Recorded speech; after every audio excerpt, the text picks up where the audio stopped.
we're dealing with centuries, if not thousands of years of attitudes. But you want a picture of a tattoo of $1,000 on your penis for? Sexual stories and drinking stories and fighting stories.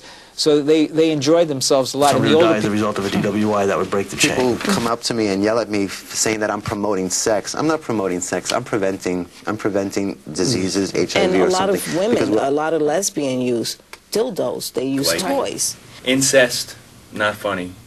Midgets, not funny. Incestuous midgets. Hi, today we are talking about Halloween safety. I'm Jonathan Griffith, and this is my guest, Officer Janice McDaniel from the 105th Precinct. Okay, well, Halloween safety, where do we begin? In preparation for Halloween, what can parents do? Okay, well, often there are safe alternatives for trick-or-treating, which could be fun and exciting. We could have like local community organizations, churches, schools. They can give like parties, okay, which we know that they'll be safe. They can give parties. Family groups can also get together and conduct games and activities for the youths, which this is also will help keep them out of dangerous neighborhood areas and also keep them off of busy streets. Okay. And if the kids do go trick-or-treating, what can be done to help prepare, such as far as costumes and clothing? Okay, regarding costumes, it's the costumes should be non-flammable, okay, light-colored clothing, and they should be able to, maybe they can go to a store like a sporting store, department store, sporting goods, hardware, bicycles, and pick up like reflector tapes. If they don't want to wear costumes, they can wear reflector tapes. Could help them. If it's a homemade costume and not the neon orange pre-made ones that you see in the stores. So light and reflective. Anything else as far as costumes? What about the masks? Okay, the mask, a lot of times we run into problems with the mask. Parents need to, like they usually go to the store and the kids will say, "Ma, I like this from the store." And they'll pick up anything in like maybe Donald Duck, or I want to be a Teenage Ninja Turtle. Right. And they'll go home and put the costume on. But when they get home and they put the costume on, parents need to look at the mask. A lot of times the kids put the mask on and they can't really see that well. They have like blinders on, like a horse, like they're going in one direction. They don't have the full vision. So it's important that the holes are big enough that the kids would be able to have full vision. And it's pretty simple just to widen it and cut it out a little bit. Yes, it's very easy. Just make it a little, just make the hole just a little bit bigger. So they'll be able to have full vision, so they can see where they're going. If they turn their heads a little bit, they can see what's happening on the side of them. The costumes also should be loosely fit, not too tight where it's restricting them, and it shouldn't be too long, because we want to make sure that the kids will be able to walk around comfortably without falling all over the place. Okay, and the shoes should be tied and well fitted. Well fitted. Say someone's going as fairy godmother or a princess, and high heels. Okay, well, with the high heels, it's not really advisable for good walking. Also with the mask, a lot of times you must look at the mask, take a look at it, because we usually get eye abrasions, which means that usually there's something might be sticking out from the mask. From the mold that it was made of, and just the seam or something along those lines? Yes, which could cause, like a scraping around the eyes. Also, some parents, instead of putting on a mask, they might want to go out and get some type of paint for the face. Right. Okay, and sometimes the kids might be allergic to that type of face paint. They might get rashes from that. And also with the costume, the non-flammable, some kids are walking around with candles or whatever. If it's non-flammable, they won't catch on fire as easy. Right. So non-flammable, and I guess, what about breathing through the mask? I guess check the mouth hole also. Yeah, just make sure that there is a hole, there's openings, that is not like rubber that's very close to the face. Very close to the skin, and ear holes, I guess, also. If it's not really, you don't really have too much problems. Usually they put like a little rubber band around the edge. Okay, any accessories that should be brought? Okay, flashlight. A flashlight is important for a youth to carry. It also gives them the visibility so they can see, and also for people to be able to see them. So carrying a flashlight is a very good idea, especially if you're going to have the use out at night. Right. So, speaking of going out, how old would you recommend to be going by themselves? How old should someone be to be trick-or-treating unescorted by a parent? I'd say about 10 to 12 years of age. It's not really a bad age to go out trick-or-treating. The only thing I do advise is that if the youth goes out by themselves, before they leave the house, sit down and talk with the parent. The parent should want to know the route that the kid is going, direction of travel, and also what time that child will be coming back home. You know, don't just say, okay, you're going trick-or-treating, goodbye, Ma, I'll catch you in a little while.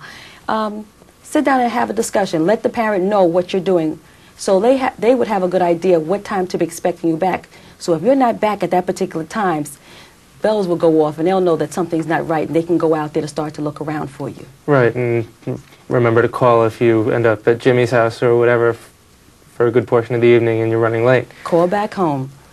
And talking about houses, it's also important that when you go trick-or-treating, stay within your neighborhood, your community. Don't start drifting out to areas that you don't know. Right. Okay? Also, if you're going, ringing the doorbell at the house, and some people might say, why don't you step in, come on in. Don't go inside the house. Okay?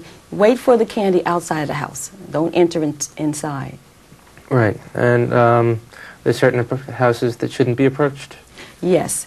If you're approaching a house and the house is dark, bypass the house. If it's not well lit. If there's dogs there, don't go in. And sometimes some kids will say, yes, oh, well, I know this dog, it's okay. No, because a lot of times when you change your outfit and you put on something different, you're all dressed up for Halloween. Yeah, mask, makeup, everything. A lot of times that dog that you're supposed to know very well might not recognize you. Okay, so that could cause a problem. Right, even your own dog. Even your own dog, yeah, you know, he's used to seeing you one way and all of a sudden you're coming in totally different. So just have, keep that in the back of your mind that the dog might not recognize you. Right. And, okay, I think we covered it's pretty much advisable to stay in groups or not alone. Yes, It's important, do the buddy system. Never go alone. There's always a say, you're safe in numbers. Right. And other things to be alert for as far as just walking around in the street, the traffic. Okay. It's important regarding traffic. Basically, that goes back with the adults. Adults need to know that if you're going to be driving around during Halloween, you need to have patience, because a lot of youths are trick-or-treating, they're running across the street, they're not following the regular rules on going to the corner and crossing at the street sign. It's good to be aware of that.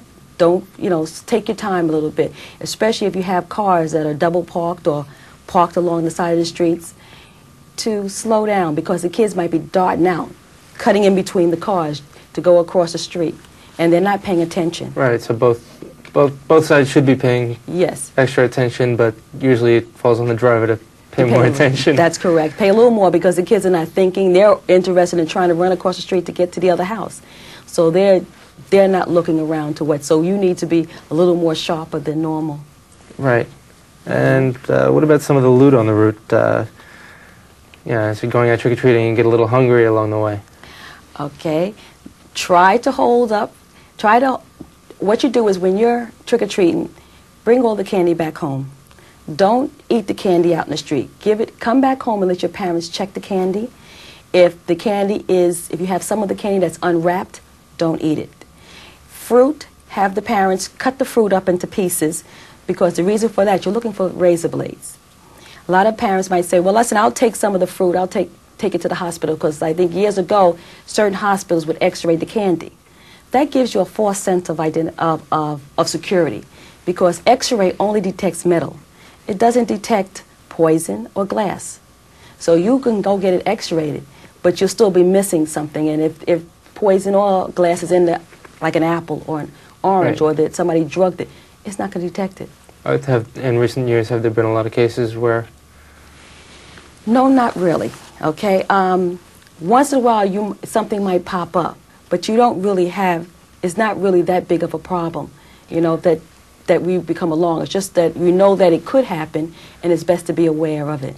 Right. Prevention is the best cure. That's correct. So, and it's getting a little late. So, about what time is a good time to call it a night?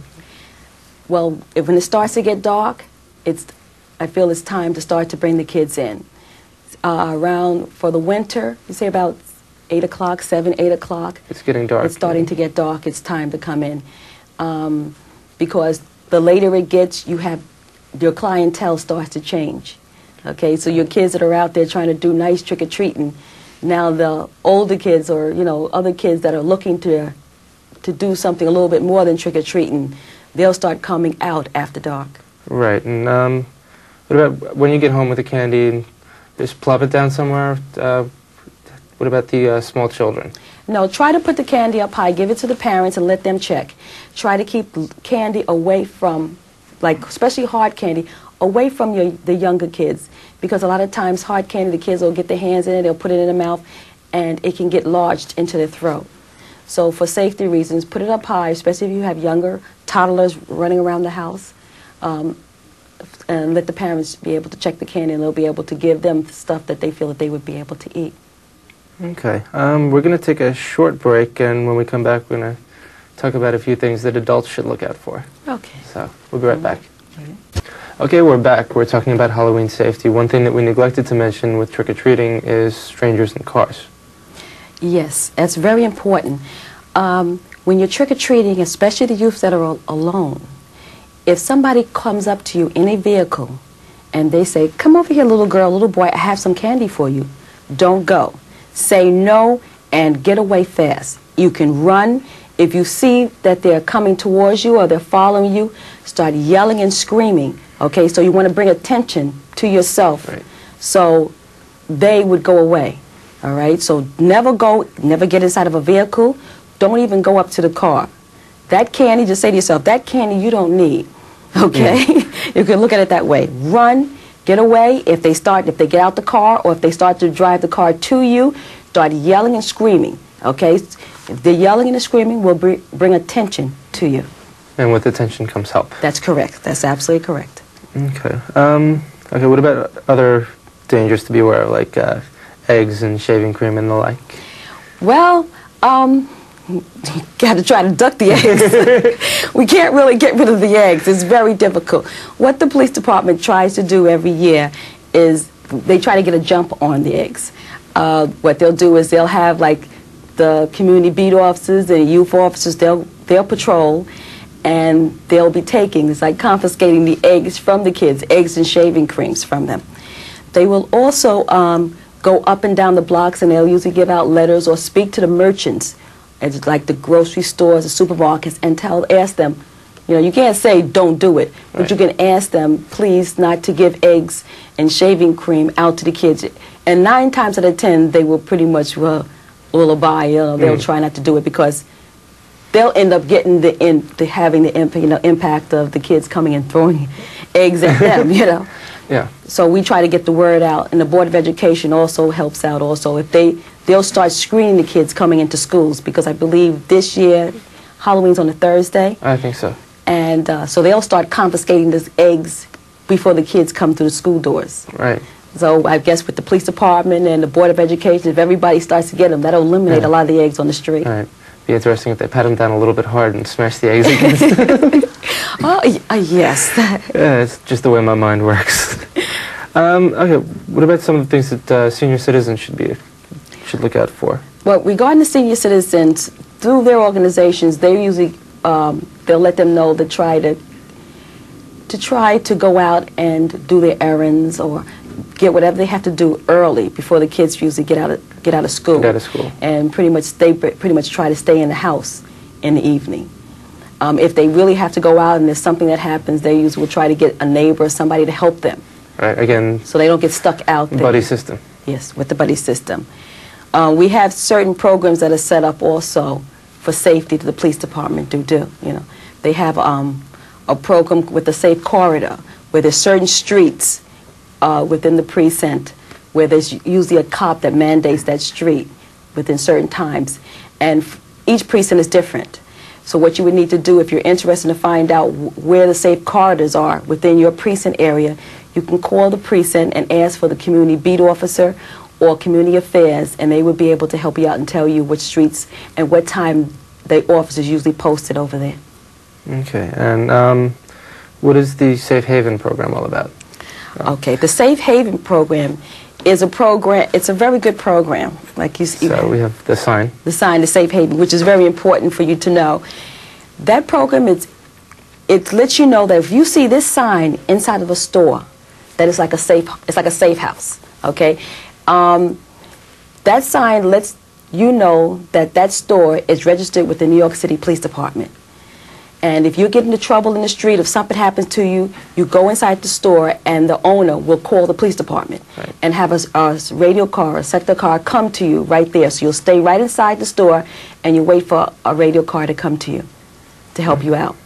A lot of times, which is very important because a lot of times, I'm not sure if you ever experienced, something might happen to you out in the street and people will walk right by you. Nobody will help you because they're afraid. Or you'll run up to somebody's door and you'll bang on the door or start ringing the doorbell. They won't open the door. Yeah, just peek at you through the window. They'll leave you right out there.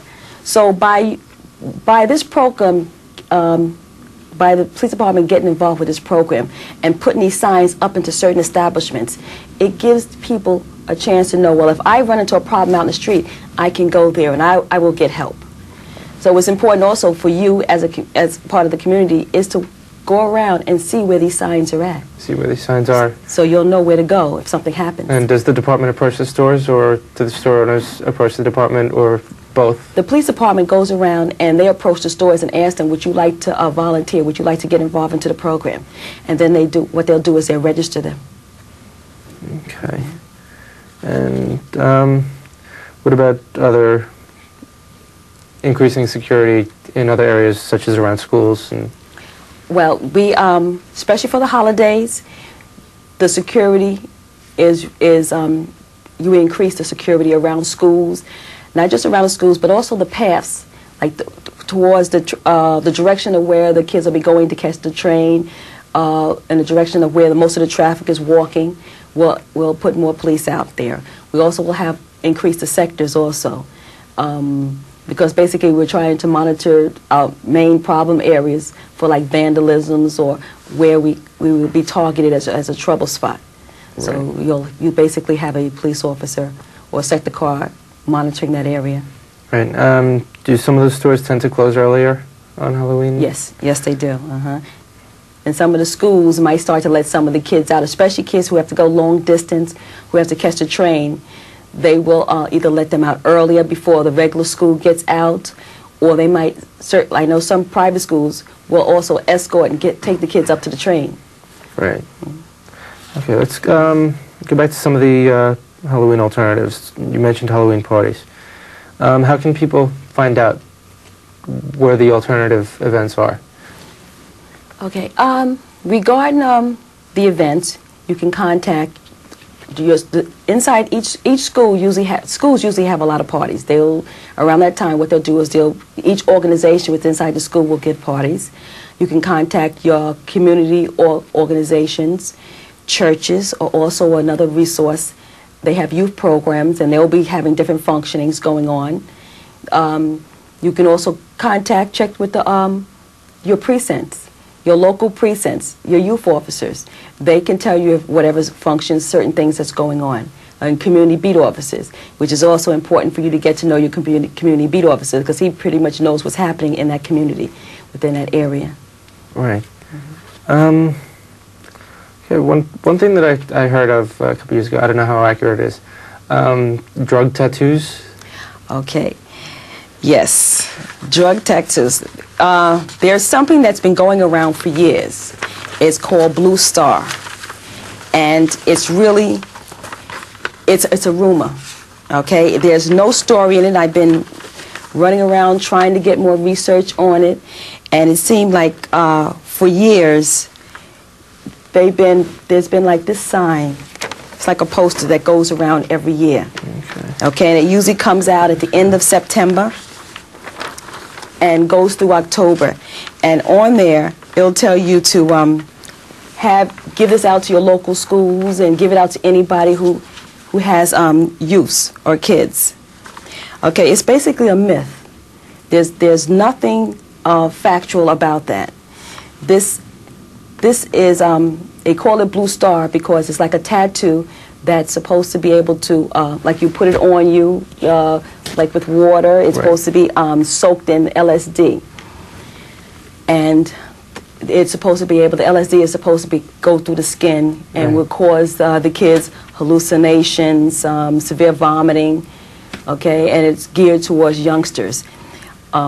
They also said that years ago we used to say call it Blue Star because it'd be a star. Every year it changes.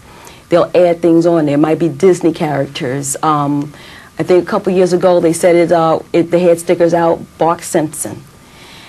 As of today, like I said, it's still a myth. It comes out every year, but there's nothing factual about it. Right. It hasn't been seen. It hasn't been coming around. Nobody has picked up anything that resembles it. Okay. Okay. And it's just someone wants to get everyone paranoid. And it does. It causes a lot of alarm because parents and everybody's very interested. Even police officers, they start worrying about, okay, keep your eyes open for the tattoos, which is good. It's good to know that you've got somebody out there that's putting this around, but just to be aware. Right. So basically keep your eyes open, but it's not really something to pull your hair out about. That's true.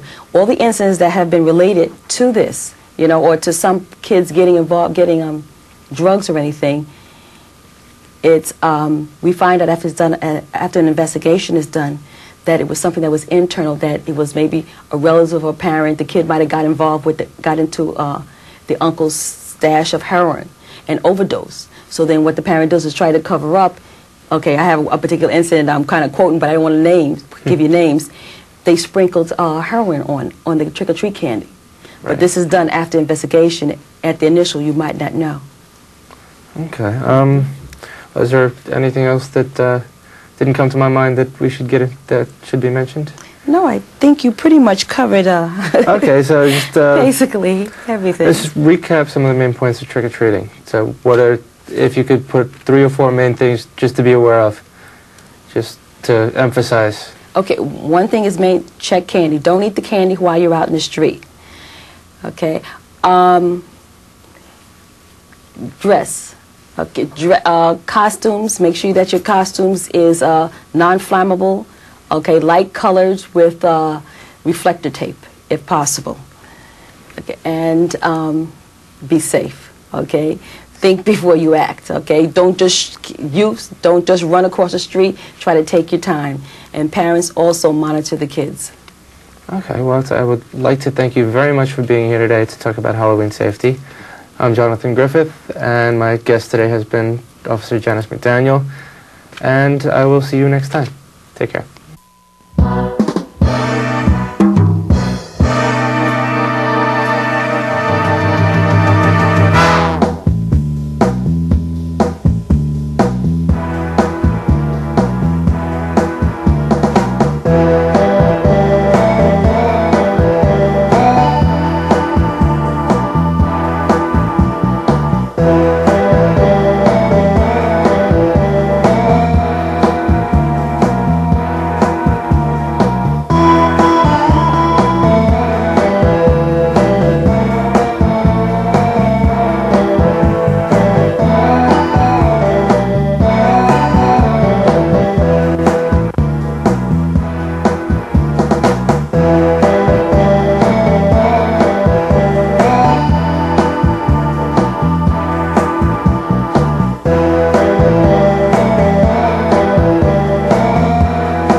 Okay, so